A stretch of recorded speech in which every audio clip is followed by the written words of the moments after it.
Bonjour à tous, c'est Flash Focus, j'espère que vous avez passé de bonnes vacances. On se retrouve pour le 5e numéro du Flash. Aujourd'hui on va parler Bitcoin Cash, consensus et ETF. Mais d'abord générique, allez c'est parti.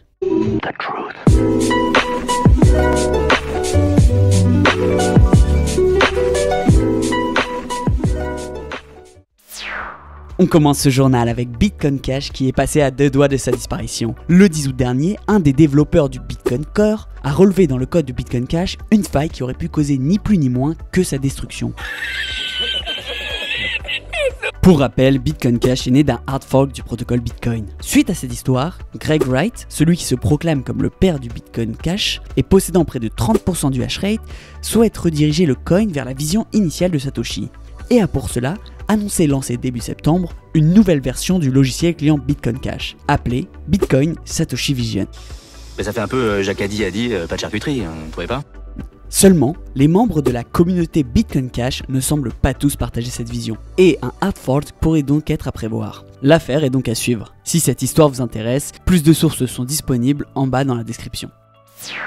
On continue ensuite avec Vitalik Buterin, le créateur d'Ethereum, qui a présenté un nouveau mécanisme de consensus appelé le 99% Fault Tolerant Consensus. Ce consensus a été créé en 1982 et Vitalik l'a appliqué à la blockchain. Dans la plupart des blockchains actuelles, il existe un risque de corruption si un ou plusieurs mineurs mal intentionnés possèdent 51% du réseau. Avec le nouveau consensus, ce chiffre s'élèverait à 99%, augmentant fortement la sécurité du réseau. Si ce sujet vous intéresse, retrouvez le blog de Vitalik en description.